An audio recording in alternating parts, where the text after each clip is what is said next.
안녕하세요. 주말농부TV입니다. 포도나무 앞에 와 있습니다. 캠벨 포도나무고요. 굉장히 많이 컸습니다. 오늘 이제 6월에 이제 접어들었는데, 어느 정도 이제 포도나무의 모양을 다 갖춰가고 있죠. 잎도 많이 커지고 있고, 열매들도 지금 이제 한참 수정이 되고 있습니다. 자, 그럼 이제 이 시기에 무엇을 해야 될지 또 한번 공유를 드리려고 하는데요. 일단 한번 포도나무가 어떤 상태인지 한번 살펴볼게요. 지금 보시는 것처럼 이제 꽃이 피고 이제 열매들이 이제 맺기 시작하고 있어요. 꽃이 한참 피고 있고, 이쪽으로 와서 볼게요.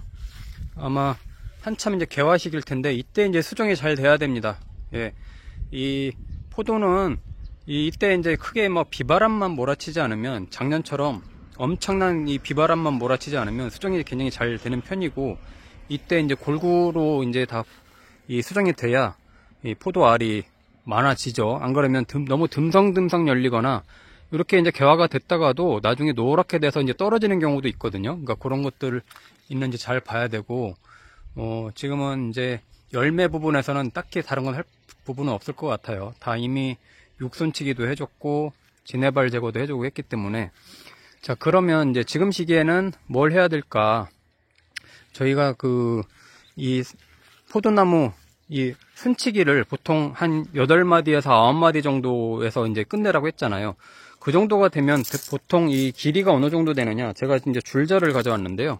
이렇게 이제 재보면 요 끝에서 이제 순을 집어줬거든요. 요 끝부분에서 요 밑에 이제 나무 새순 나온 데부터 대충 재보면 한 80cm 정도 됩니다. 한 80cm에서 보통 90cm 정도, 이 정도 크기면은 거의 이제 이 새순까지 키우는 거는 그 정도 크기에서 키우면 된다. 요것도 한번 재볼게요. 요것도 여기에서 이제 끝나는 부분에서 이제 순을 집어줬는데, 여기서부터 여기 줄기 나온 데까지 해보면 한 90cm 정도 되겠네요. 보통 한 8, 90cm 정도의 길이면 이제 보통 이제 이 새순까지는 다 끝난다. 그래서 여기서 이제 끝 마무리를 해준 겁니다. 그 다음에 이제 저희가 계속 해줘야 되는 거는요, 지금 시기에는 곁순들이 무지하게 나올 거예요. 계속해서 곁순들을 집어줘야 돼요. 요렇게 이제 다니면서 곁순들이 나오는 게 보이면은 이제 이렇게 좀 제거를 해줘야 됩니다. 저도 이제 주말농부니까 와서 이렇게 수시로 다니다 보면 이렇게 이제 곁순들, 이렇게 잎과 줄기 사이에서 곁가지들이 계속 나오는데, 이런 것들이 보이면 이렇게 따주거든요. 요런 애들을 따줘야 이 열매한테 더 집중적으로 이 영양분들이 갑니다. 안 그러면은 이 영양분들이 계속 흩어져서, 영양분들이 흩어져서 이 포도알이 굉장히 작아져요. 이 포도알이 보세요. 이 될성부른 싹은 열매는 이렇게 딱 싹 붙어보면 안다고 보시면 이 열매들이 굉장히 크죠. 이렇게 되면은 실제로 이 포도도 굉장히 굵어지게 됩니다. 그렇지 않고 이 줄기만 계속 키우다 보면요, 열매들이 굉장히 작은 것들이 있어요. 그런 것들 이제 이유는 이제 순치기를 제대로 안 해줬거나 곁순들을 방치하거나 이제 이럴 때 이제 그런 현상들이 생기는데, 그런 것들 이제 체크하시면 되고, 이 한 8마디, 9마디만 남겨놓고 이 새순가지를 이제 순치기를 해주면 잎들이 계속 갈수록 커져요. 이 보시는 것처럼 제 손바닥보다도 굉장히 더 커지는데, 아마 지금 현재 잎보다도 거의 2배는 더 커질 겁니다. 굉장하게 커져요. 그러면 광합성을 굉장히 잘하게 돼요. 그러니까 그 정도만 되면 얘네가 포도알이 굉장히 굵어지고 영양분을 이쪽으로 잘 이제 보내게 되거든요. 그리고 저 같은 경우는 이 넝쿨로 이제 키우는데, 이 나오는 이 순들을 따로 이렇게 잡아주지 않고 자기네 넝쿨들끼리 이렇게 붙잡고 지탱할 수 있게끔 해줍니다. 서로 이렇게 지탱을 이렇게 붙잡고 있으면요, 이 굉장히 이 넝쿨순이 강합니다. 이 나중에 손으로 잡아 떼어도 안 떨어질 정도로 굉장히 강하기 때문에 태풍이 불거나 엄청난 비바람이 쳐도 절대 넘어지지가 않거든요. 꺾이거나. 그렇기 때문에 이 넝쿨순들을 그냥 이렇게 놔둬서 서로 붙잡고 있으면 따로 얘네를 어디로 붙잡아 주지 않아도 잘 큽니다. 그래서 이제 저는 저절로 서로 넝쿨순들이 붙잡고 있게끔 해주고, 이렇게 있으면 이런 애들도 다른 넝쿨들하고 붙잡을 수 있게끔 이렇게 이제 좀 지그재그로 해주는 편이거든요. 그러면 자기네끼리 좀 더 이렇게 여기서 이제 얽혀서 좀 지탱을 하게 되죠. 그런 것도 이렇게 참조하시면 좋을 것 같고요.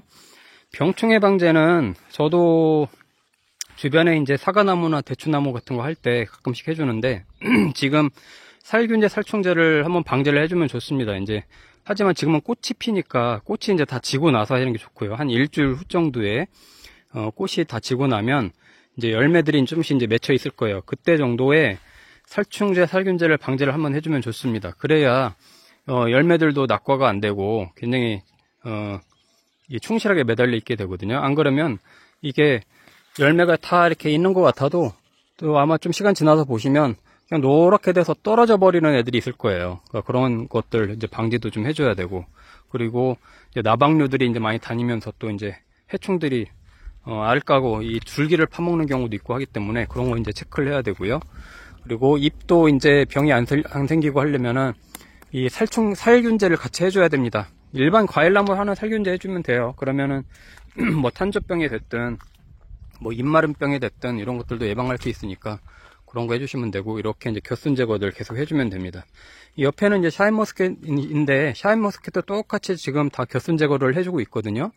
겨순 제거를 해주고 있고, 안 그러면 나중에 아마 장마철 되시면 아마 느끼실 텐데 엄청나게 겨순들이 또 나옵니다. 이 겨순 제거를 해주고 나서도 이런 사이사이에서 계속 또 나오거든요. 그럴 때마다 따줘야 되는데 어느 순간이 되면 날이 덥거나 그러면 그것도 이제 귀찮아집니다. 솔직히 이렇게 돌아다니면서 하는 것도 귀찮아지고 게을러지게 보면 이제 그런 시기도 놓치니까 그때는 이제 방치해도 돼요. 그때 정도만 돼도 방치해도 되고, 보통 이제 저희가 8월달 되면 이제 수확을 하기 때문에 하지만 그 전까지는 최선을 다해서 겨순 제거를 해줘야 포도를 계속해서 굵게 만들 수 있습니다. 그래서 포도 굵게 만들려면 지금부터는 겨순치기를 무조건 해줘야 된다. 병충해 방제는 이제 지금 하지 말고 이 개화가 끝나서 열매들이 이제 다 맺혀 있을 때, 꽃이 다 지고 나서 한 제가 볼 땐 일주일 후 정도면 될 것 같아요. 그때쯤 소독을 해줘서 낙과 방제 해주면 좋고요. 요즘은 뭐 칼슘 부흥소 이런 것도 같이 섞어서 해주면 낙과 방제도 되니까 그런 것도 좀 해주면 좋고, 예. 지금 상황에서는 다른 것들은 뭐 해줄 건 없을 것 같아요. 이 위에 저도 이제 손이 안 닿아서 더 이상 위에까지는 못 올라갑니다만은 키울 순들만 키우고 다니면서 저런 건 제가 또 손짓기를 아직 못한 게 있거든요. 저런 것들 보이면 손짓기 해주고 이렇게 하는데, 이제 그런 것들 체크해주면 됩니다.